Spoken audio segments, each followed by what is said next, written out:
नमस्कार दोस्तों, सब्यसाची के मंच पर मैं डॉक्टर प्रवीण कुमार अंशुमान आपका स्वागत करता हूं। आज फिर से लाया हूं आपके लिए डॉक्टर सुशांत कुमार की अगली कहानी, जिसको आप लोगों ने खूब ढेर सारा प्यार दिया।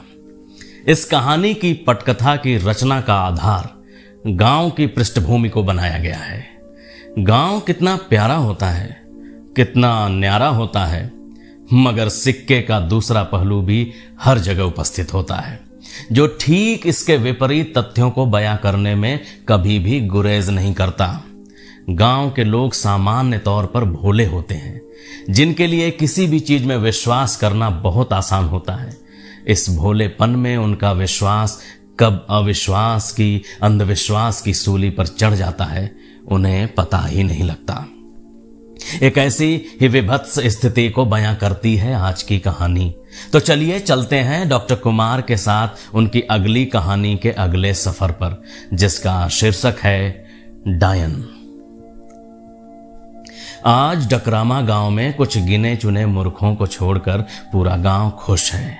क्या बच्चे, क्या बूढ़े, क्या नौजवान, सबकी जुबां पर बस एक ही नाम है, भगनू ओझा। खुश भी क्यों न हो भला, आखिर भगनू ने ही तो सरजू के बेटे की जान बचाई है। वह न होता तो गांच हाँकने वाली करमतिया, मरछिया और संझरिया को कोई और ओझा काबू नहीं कर पाता। मोहर काका अपनी खटिया पर पैर लटकाए जोर जोर से भगनू का गुणगान कर रहे थे।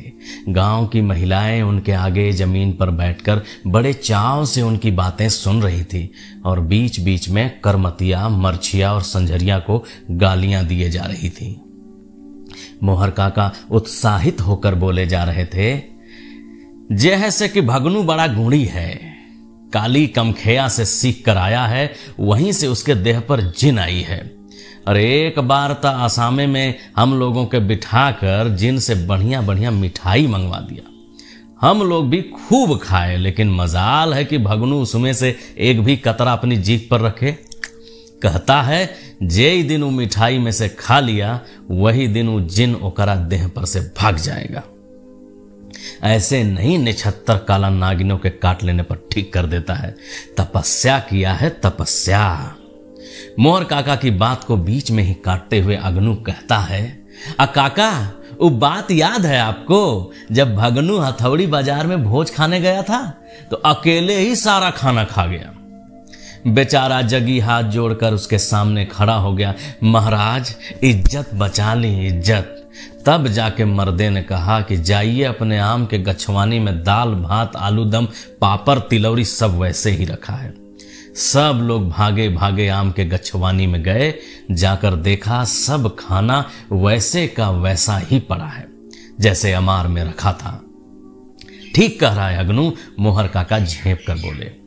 शायद अगनू के नहले पे दहला मारने से शर्मिंदा हो गए थे। गांव में एक कोने पर करमतिया, मरछिया और संझरिया अपने मड़ई में एक साथ बैठी रो रही थी। ऐसे तो करमतिया अकेले भी रोती है तो सारा गांव जान जाता है, लेकिन आज शायद तीनों इसलिए सिसक सिसक कर रो रही थी क्योंकि उनके रोने से किसी को भला क्या फर्क पड़ने वाला है। डायन जो ठहरी। यही कुछ एक साल पहले करमतिया का मर्द सांप काटने से मर गया था। कितने ओझा गुनी मिलकर भी उसको बचा नहीं पाए थे। डकरामा के लोग कहते हैं कि करमतिया पक्का डायन बनने के लिए अपने मर्द को खा गई। मरछिया करमतिया की छोटी बहन है, बगल के ही गांव में उसकी शादी हुई है। मर्द मछली मारकर घर परिवार चलाता था। एक दिन मछली मारते हुए नदी में ही डूब गया। उसकी लाश कई दिनों के बाद नदी किनारे मिली। तब से मरछिया अपनी बड़ी बहन करमतिया के घर पर ही रहकर मेहनत मजूरी करती है। दोनों को कोई संतान नहीं है। गांव में लोग दोनों को बाजिन ही कहते हैं। संझरिया करमतिया की ननद है, जिसकी शादी हथौड़ी में हुई है। इधर कुछ दिनों से वो भी अपने मायके आई हुई है। कोरोना की वजह से हुए लॉकडाउन के कारण उसका मर्द बंगलोर में ही फंसा हुआ है। वह वहीं पर मछली बेचने का काम करता है, लेकिन लॉकडाउन में काम बंद है और वहां से सरकार ट्रेन भी नहीं चला रही है।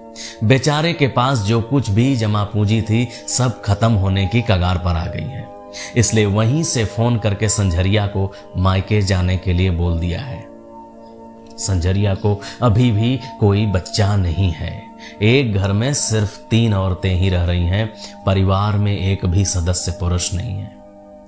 सरजू एक छोटा किसान है, पर गांव में उसकी हैसियत अन्य लोगों से अच्छी है। उसका बेटा 4 साल का है। वह ज्येष्ठ की दोपहरी में भी घर से बाहर कभी खेत में तो कभी आम के गाछ के नीचे तो कभी महुआ के पेड़ के पास खेलता रहता है।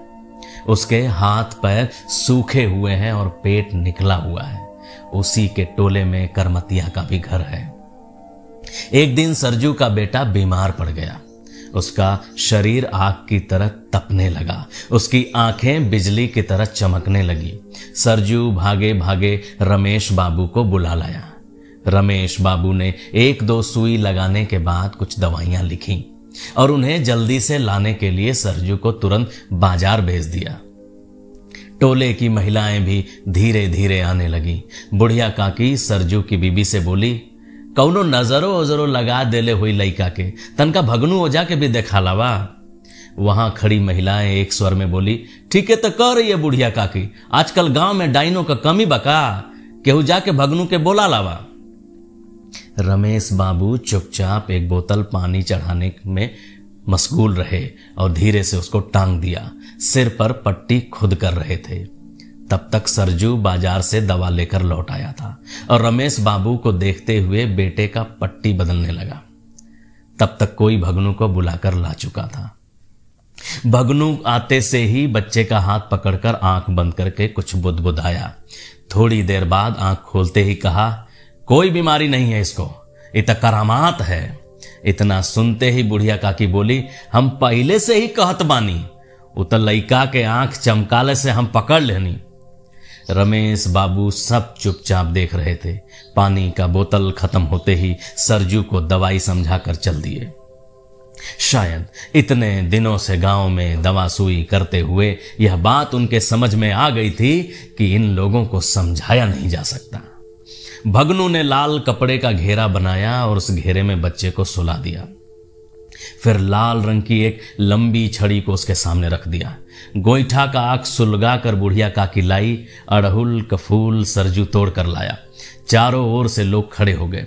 जय काली कलकत्ते वाली, तेरा वचन न जाए खाली। कवन बारे, जल्दी बोल, काहे लइका के परेशान कर ले बारे, सामने आओ। जैसे जैसे भगनू बोलता जाता, गांव के लोग अपना काम धाम छोड़कर भागे भागे सरजू के द्वार पर भीड़ लगाते चले जाते। मृदंग की थाप से सारे गांव में खबर फैल गई कि आज भगनू ओझा डाइनों को छोड़ेगा नहीं। धीरे धीरे भगनू झूमने लगा। उसके दोनों हाथ बिजली की भांति चमकने लगे। सिर जोर जोर से हिलने लगा। सामने रखे उजले रंग के पिसान में से बार बार वो गोईठा की आग पर उठाकर दे मारता। आग की लपटें तेजी से ऊपर की ओर उठती और थोड़ी देर बाद अचानक शांत हो जाती। झूमते हुए वह बोलने लगा, हम करमतिया बानी, एकरा बाप से कुछ रुपया मंगले रहनी त ना देहल, यही से एकरा के धैले बानी। ना छोड़ब, ना छोड़ब, ना छोड़ब। छोड़ देना तो ठीक न हुई। भगनू जोर जोर से बोलने लगा और उजले रंग के पिसान में से एक एक मुट्ठी उठाकर फिर से आग में फेंकने लगा। फिर अपनी छड़ी को बच्चे के शरीर पर फेरते हुए कुछ मंत्र बुदबुदाने लगा। बच्चे पर रमेश बाबू की दवा का कुछ असर होने लगा था। धीरे धीरे उसकी स्थिति सुधरने लगी थी, मगर इतने लोगों को एक साथ देखकर वह अचानक से रोने लगा। बुढ़िया काकी बच्चा को रोते देख कहने लगी, ई मंगवा जारिन लइका के कतना दुख देता, लइका बिलख बिलख के रोईता, तनको माया दया नइखे बजनिया के। इधर मंगनू एक पैर पर खड़ा होकर जोर जोर से करमतिया, मरछिया और संझरिया तीनों नाम लेकर मंत्र पढ़ने लगा। बार बार कहता, बच्चा के छोड़ दे, न मनबे तो ठीक न हुई। यह खेल बहुत देर तक चलता रहा। गांव वालों का सब्र अब जवाब देने लगा था। सोहन, बजरंगी और गोवर्धन तीनों कहने लगे, चलो आज रंडी सबके उठा कर लाते हैं, आज यही सारा फैसला हो जाएगा, आज के बाद फिर कौनों के लइका के करे धरे का नाम न ली। इतना सुनते ही सारा हुजूम करमतिया के घर की ओर बढ़ चला। अपने घर की तरफ बढ़ती भीड़ को देखकर करमतिया समझ गई और डर कर तीनों अपने घर के पिछवाड़े में छुप गई। बच्चे, बूढ़े, जवान, औरत, मर्द सब लाठी डंडे लेकर हल्ला करते हुए उसके घर के टाट को तोड़कर उसे खोजने लगे। इतने में बजरंगी को तीनों नजर आ गईं। वह शोर मचाने लगा, अरे साली रंडिया सब यहीं बैठकर मंतर मार रही हैं, पकड़ो ले चलो आज मजा चखाते हैं। सोहन, गोवर्धन और बजरंगी तीनों आगे बढ़कर करमतिया सहित मरछिया और संझरिया को पकड़ लेते हैं। तीनों चीखने चिल्लाने लगती हैं, लोगों के पैर पकड़ने लगती हैं। हमर कौनो गलती नहीं खे हो बाबू लोग, भगवती के दरबार में कसम खिलवाला, हमनी तैयार बानी। रंडी कहीं के गलती नहीं खे, एकरा कारण पूरा गांव परेशान बा। गोवर्धन बोलकर करमतिया का बाल खींच कर ले जाने लगा। सरजू के द्वार पर जाकर गांव के लोगों ने यह फैसला लिया कि आज इन तीनों को कुछ ऐसी सजा दी जाए कि आज के बाद गांव में कोई डाइन बनने से पहले 100 बार सोचे। भीड़ ने यह निर्णय लिया कि तीनों के बाल काटकर उनको मैला पिलाया जाए। इसके बाद इन तीनों को नंगा करके गांव में घुमाया जाए। बाल काटने के लिए गांव के हजाम कुलदीप को बुलाया गया। कुलदीप डरते डरते तीनों के बाल काटने लगा। गोवर्धन ने टूटे हुए एक बर्तन में, जो कि गंदा था, मैले को घोरकर जबरदस्ती तीनों को पिला दिया। जान के भय से तीनों मैला पी गईं। इस दौरान लोग भद्दी भद्दी गालियां देते रहे। इस भीड़ में भी संजीव भी खड़ा था। उसने गोवर्धन से कहा, अरे डायन वायन कुछ नहीं होता है, सरजू चाचा के बेटे को चमकी बुखार है, उसे शहर के किसी डॉक्टर के पास ले जाना चाहिए, इन लोगों की कोई गलती नहीं है, इन्हें छोड़ दीजिए आप लोग।